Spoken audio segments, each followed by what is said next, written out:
बहुत ही खुशी की बात है कि हम सब हमारे गुजरात से आए रामसनी भाइयों से इस क्यूसर रामदारा में सत्संग के माध्यम से मिल रहे हैं। नए हंस है और आप लोगों के अंदर प्रेम ही प्रेम भरा है। तो आपके अंदर का प्रेम कैसे प्रेम करना है जरूर वो सीखेंगे। वैसे हमारे पुखराज जी ने मुझे पिछली बार ही कहा था फिर कब आओगे। मैंने कहा कह नहीं सकते, राम जी के हाथ में है तो आना पड़ेगा मुझे। बीच में हमारे भवन लाल जी ने फोन किया कि आप राजस्थान कब आ रहे हो। मैंने उनको कहा कि भाई ऐसी 5 दिन की सत्संग का प्रोग्राम हमने बनाया जरूर है, मगर आप क्यूसर में आ पाएंगे नहीं आ पाएंगे, कितनी देर आएंगे ये नहीं कह सकते। अचानक जब मुझे हमारे प्रकाश जी का फोन आया और उन्होंने ये नहीं कहा आपको शाम को 6 बजे आना है, बाकी आपका क्या है प्रोग्राम वो आप जानो। जब इतना प्रेम से कोई अपना नजदीक का अपना सगा वाला कोई अगर ये वचन कहे तो वहाँ जाना ही पड़ता और बहुत ही अच्छा लग रहा है। वैसे तो मैं आज हमारे प्रकाश भाई साहब से ही सुनना चाहता था, मगर अब थोड़ी देर गुरु महाराज के इस केवल ज्ञान का गहरे ज्ञान को समझने का प्रयास करेंगे और फिर हमारे प्रकाश भाई साहब थोड़ी बाणी हमें वो भी सुनाएंगे।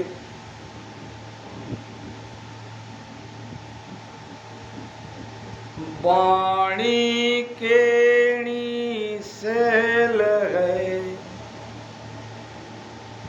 क्या अनघे सुण होय, वेद अर्थ सुख राम के बिरला जाने को।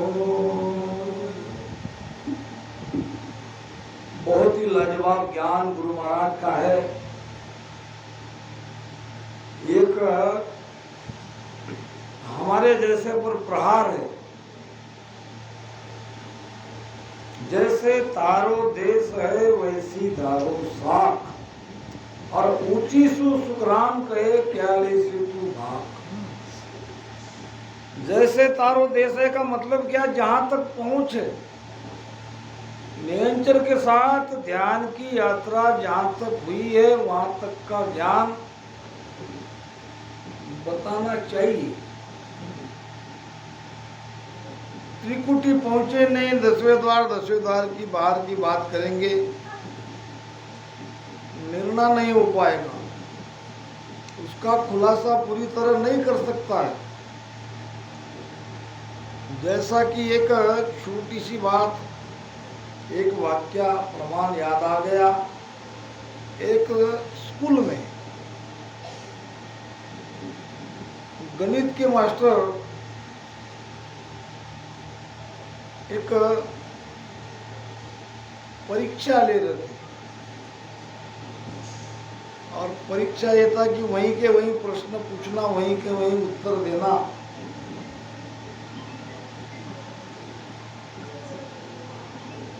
कि 5 खंडी भेड़ बकरियां यानी कितनी खंडी का ऐसा पुराना था, 20 भेड़ को एक खंडी गिना जाता था। जवाब सबके पास था और सबके पास जवाब सही था। बड़ा आसान प्रश्न था। सबने कहा प्रश्न था कि 5 खंडी भेड़ में से एक भेड़ अगर कहीं चली जाए तो बाकी कितनी बचती? तो सबने कहा 99, सबने कहा 99। एक छोटा लड़का था, नीचे बैठा था, उसने तो हाथ ऊपर नहीं कहा। मास्टर साहब ने कहा क्या बेटा ये तुम्हें इसका जवाब आता नहीं? उसने कहा आता तो है। फिर कोई संकोच कहने में। मास्टर साहब यही बात है कि सारे एक ही उत्तर दे रहे हैं और मेरा उत्तर इनसे अलग है, कहूं कि नहीं कहूं? असमंज में हूं। मास्टर ने कहा कहो, गलत दिया तो क्या है?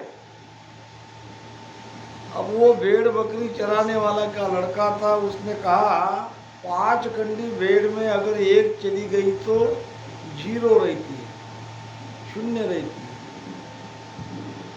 क्योंकि भेड़ में यह स्वभाव है, एक चली जाए तो उसके पीछे सारी चली जाएगी। दरिया साहब ने भी कहा है कि भेड़ गति संसार है, हरिया गिने नहाड़, देखा देखी पर्वत चढ़े, देखा देखी घाट।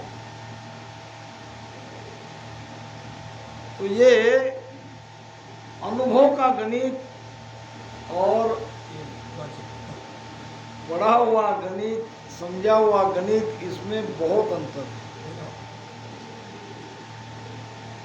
अब वो थोड़ा सत्संग को समय हो गया, तो आज बहुत बढ़िया विषयों पर चर्चा यहाँ होनी थी।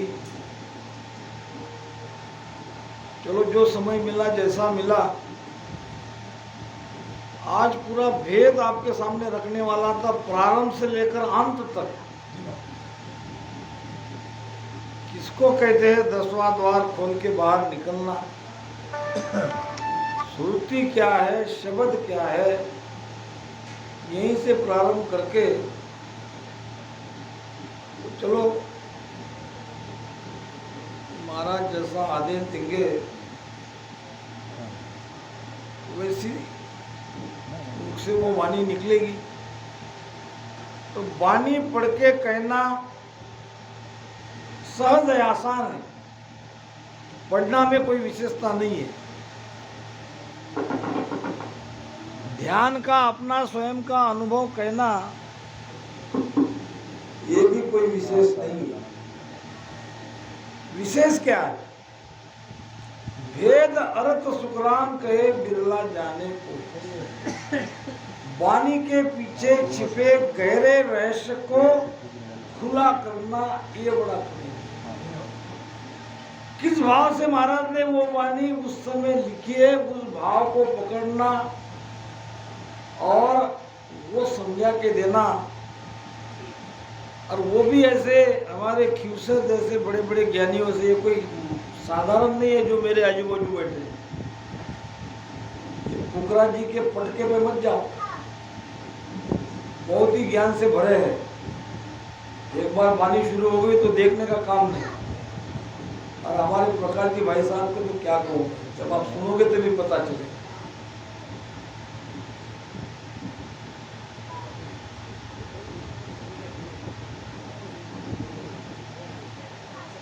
तो कबीर साहब कहते हैं सेवा तो दो ही भली, एक सतगुरु एक राम, वे तो दाता मुक्ति का, ये रटावे नाम। सेवा तो दो ही भली, एक सतगुरु एक राम। या तो सदगुरु की सेवा में रहो, उनकी आज्ञा में रहो, उसका वचन का पालन करो और सुमिरन करो ही करो। दो ही बातें कही है।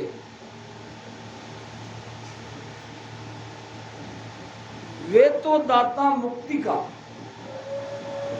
राम है मुक्ति का दाता, और संत रटाते हैं उसी राम को। अब दोनों तरफ से वाणी को समझने का प्रयास करते हैं।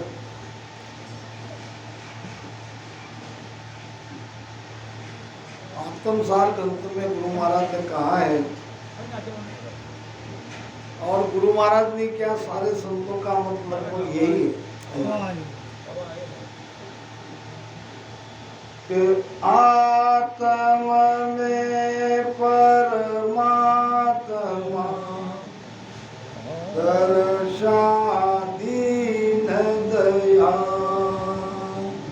जन सुखिया जब फूटगी भरम करम की पाण। परमात्मा कहाँ है? तो परमात्मा हमारी आत्मा में। जब उसका दीदार होता है तो न भरम रहता है न कर्म रहता है। तो जब वो आत्मा हमारे भीतर है, आत्म में परमात्मा आगत लखे न कोय, भरम कर्म में जुग बंदिया मुक्त कहाँ से होए। जब वो परमात्मा हमारे भीतर है तो उसकी खोज क्यों? अलग तरह से आपको समझाने का प्रयास कर रहा हूँ, कहीं इसमें कंफ्यूजन नहीं है। सुमिरन करना है, सत्संग करनी है, सवाल तो आएगा, प्रश्न तो उठेंगे। जब वो हमारे अंदर है तो फिर उसको सांसों सांस में एक एक कमरों को चेतन करते करते आगे बढ़ो। क्या कारण इसका है?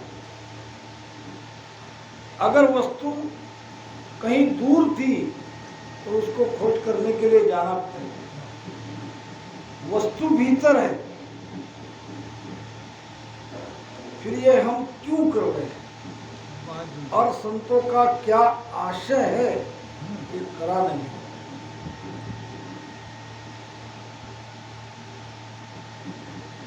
जीव ब्रह्म का अंश है, जो रवि प्रतिबिंब होय, घट पड़दा दूरा भया, ब्रह्म जीवन ही दोय।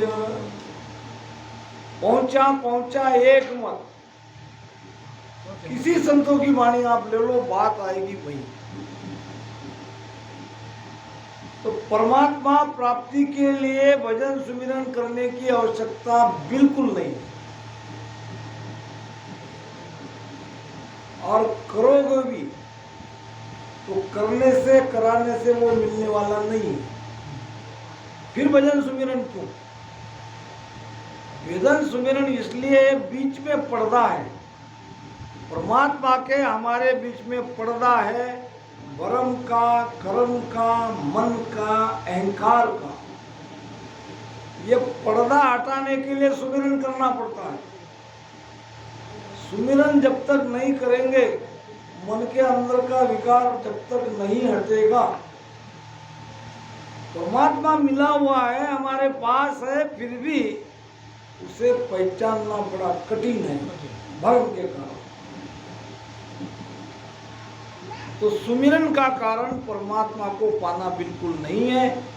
भीतर में जो दीवार है, जो पर्दे हैं, वो हटाना ये भजन सुमिरन के सिवाय ये हट नहीं सकता। दूसरी बात, और संतों को प्रमाण का थोड़ा विचार करते हैं। महापुरुष फरमाते हैं, मन मंदिर दिल द्वार का, काया काशी धाम, 10 द्वारे का पिंजड़ा, तामे पंच पिछान। ये 10 द्वार का ये पिंजड़ा है। अब इसमें उस आत्मा रूपी पंक्ति की पहचान करनी है, कहीं बाहर नहीं जाना है। एक काया रूपी काशी में वो बैठा है। हमारी ज्यादातर धारणा श्रुति शब्द उसके अनुभव पे है। जब करेंगे तो अनुभव तो होगा, मगर ये किसके लिए कर रहे हैं? क्यों त्रिकुटी जा रहे हैं? क्यों दसवें द्वार जा रहे हैं? क्यों पीछम के रास्ते से पलट रहे हैं? क्या कारण है इसका? अनुभव बताने के लिए, अनुभव कहने के लिए महाराज को हुआ मुझे भी हो रहा, मैं पहुंच गया। अंदर में जो बैठा है आत्मा रूपी पक्षी, उसको पहचानना है, यानी बीच में जो मन की काल की दीवार है उसको हटाना है।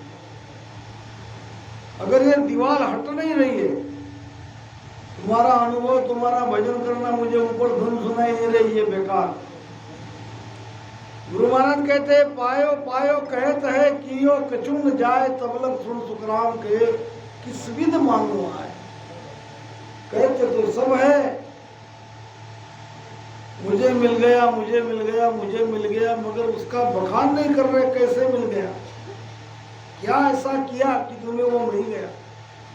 अच्छा मिल गया तो वो पावर तुम्हारे अंदर नहीं है, वो वाणी नहीं निकल रही है, तो कैसे कोई मानेगा। तो बड़ी गहराई से सदगुरु सुखराम जी महाराज की वाणी को समझना है, समझकर उसकी चर्चा करना है।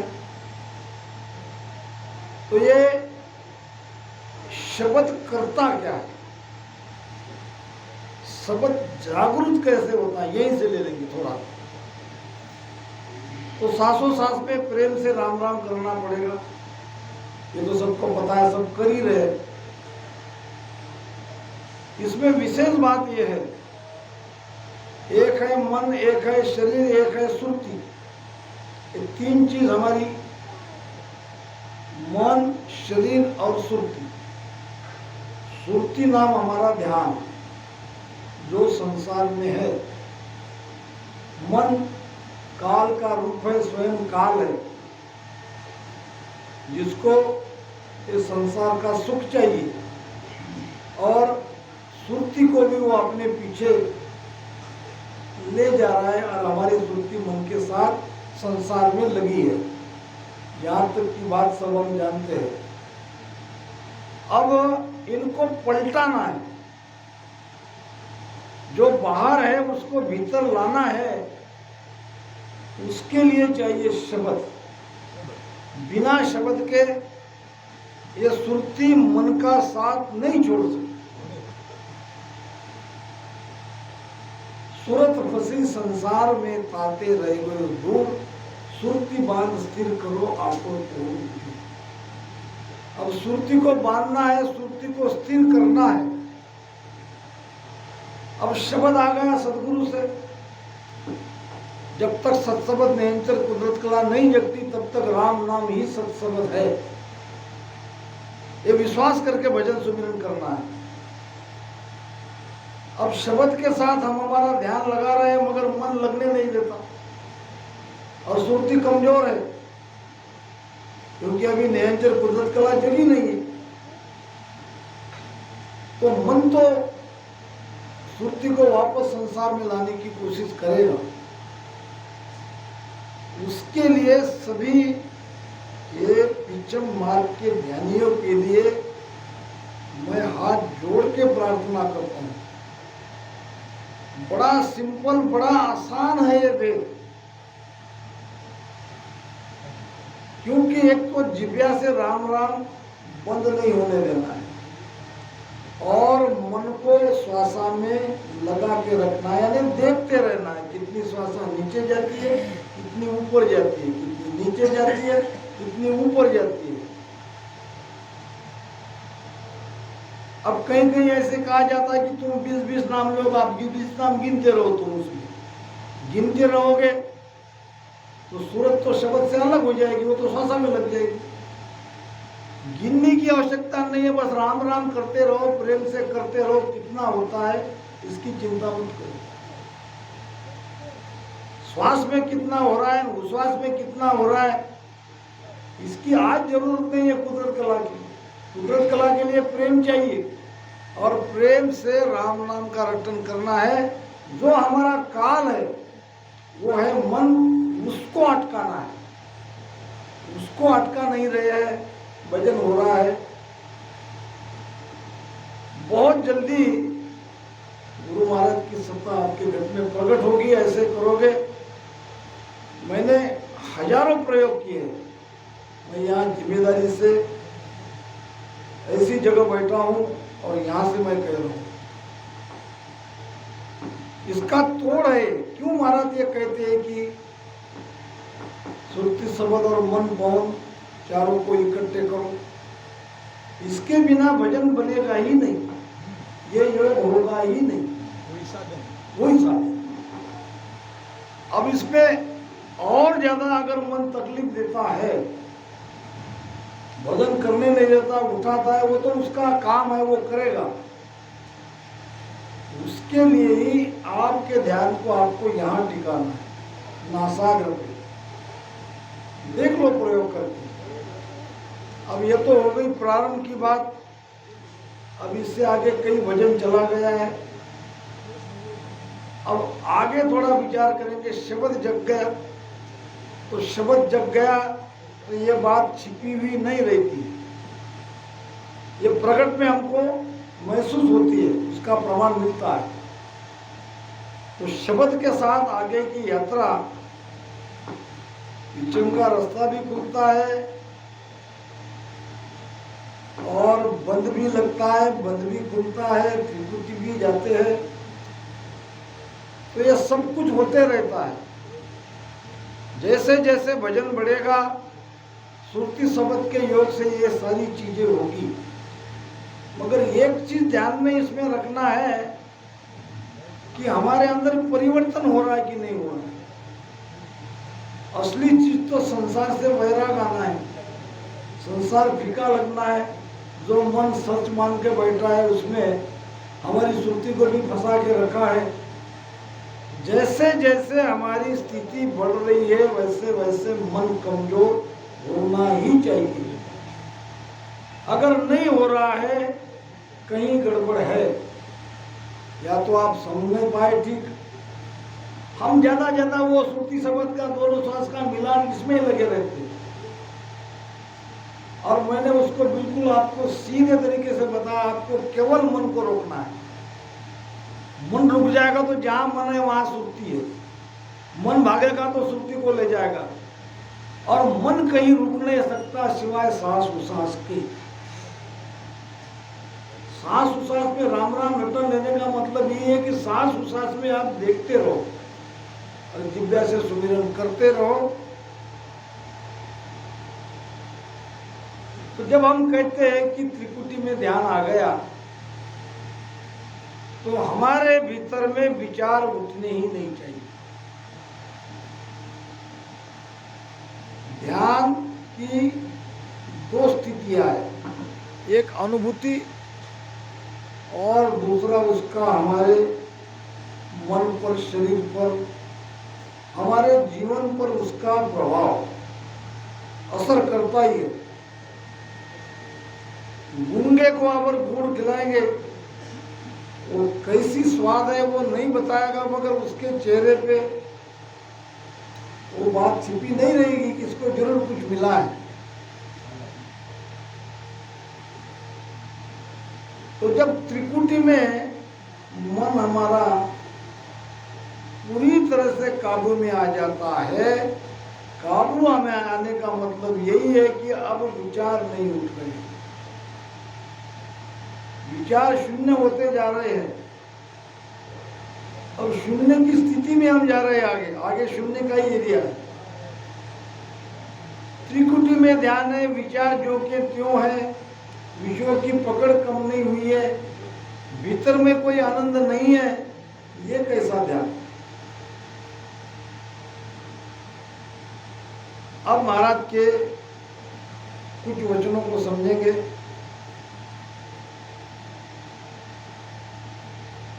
महाराज कहते हैं, बारी तिल पर मान है, फिर राई उन्मान।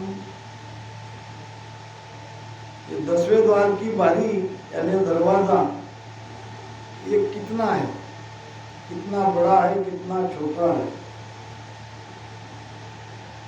ये तिल के बराबर है, राई के बराबर है, और राई के बराबर तिल के बराबर है। यार वहां हमको अटकना ही अटकना है। तापर और विचार है ध्वजा भ्रू के शीश, उसके ऊपर और एक अनुभव है। ये शब्द ऊपर में ध्वजा के जैसा हमको ऐसा मिलता है, हिलता हुआ, यानी बाहर में उसका वो जो ध्वनि है वो सुनाई देती है। तो बाहर सुनाई देने से 10वें द्वार खुल गया ये नहीं है। जहां गेलो सुखराम कहे 20वां 20, ऐसी स्थिति होने पर अब आपको वो तिल के इतना, वो राई के इतना दरवाजा उसके पास आप आ गए। अब वो खोल के जाना है। खोल के जाने का मतलब ये है कि ये आत्मा ने जो जो चीज पकड़ के रखी थी वो सारी चीजों से वो छूट जाना, मुक्त हो जाना। मोक्ष का अर्थ है बंधन से मुक्त होना। क्या क्या पकड़ के रखा था? एक तो ये स्थूल शरीर, शरीर के अंदर सूक्ष्म शरीर है, कारण शरीर है, महाकारण शरीर है, चित्तमन बुद्ध अहंकार, 5 ज्ञानेन्द्रिय, 5 कर्मेंद्रिय, 3 गुण, और माया तो है ही। इनके साथ ये जीवात्मा ये त्रिगुणी माया में फंसी थी, और इसको कहते हैं बंधन। और बंधन से मुक्त होना, इसका नाम मोक्ष। मुक्त होने का मतलब अब इसका संबंध नहीं रहा, न मन से रहा, न अहंकार से रहा, न बुद्धि से रहा, न चित्त से रहा। अच्छा, ये मन बुद्धि चित्त अहंकार जाते कहाँ है? वो वहीं के वहीं रहते हैं, हम अलग निकल जाते हैं। हमें हमारा स्वरूप का ज्ञान हो जाता है। जब हमें हमारा स्वरूप का ज्ञान हो जाता है, हमें हमारी वास्तविक पहचान होती है, फिर आता है संसार से वैराग्य। जो झूठ है उसको झूठ तभी हम मानते हैं जब हमें अपना ज्ञान हो जाए। अपना ज्ञान का मतलब हमारी आत्मा का ज्ञान, हमारा अपना स्वरूप का ज्ञान। महाराज कहते हैं, इसे अद्भुत ईसो अद्भुत लखायो मोय, मही मैं राम दुजो नहीं को। वहां जाने पर इसको कहते हैं 10वां द्वार खोल के बाहर निकलना। जीते जी भीतर में जिसको हमने पकड़ा है उसका पूरी तरह से संबंध विच्छेद हो जाना। शरीर को हमने पकड़ा है, तो शरीर के रिश्ते नाते को हमने पकड़ा है, वो सब हमको सत्य लगते हैं। जब हमें यह पता चलेगा कि ये शरीर ही झूठा है, और पता चलेगा जब हम अपने आप को जानेंगे तो कोई जानना बाकी नहीं रहेगा, और कोई जानने का बाकी ही नहीं है। इसीलिए महाराज ने कहा है, ज्ञान ही कड़ा ज्ञान बढ़वा को, ज्ञान रूप रंग जानो, ज्ञान ही खान पान सब सारा, ज्ञान ही देह पकानो। वहां ज्ञान ही ज्ञान है। कौन सा ज्ञान? अपने स्वरूप का ज्ञान, जिसको जानने के बाद और कोई जानने की आवश्यकता नहीं है। परिपूर्णता आ गई इसमें, अब कोई जानना बाकी नहीं है। अब न किसी का ध्यान करना है, न कोई लेना है, न कोई देना है। सारी चीजें अपने आप हो रही है, वो आनंद आ रहा है, और संसार से हम जीते जी अलग हो गए हैं। ये है मोक्ष, ये है 10वें द्वार खोल के बाहर जाना। अब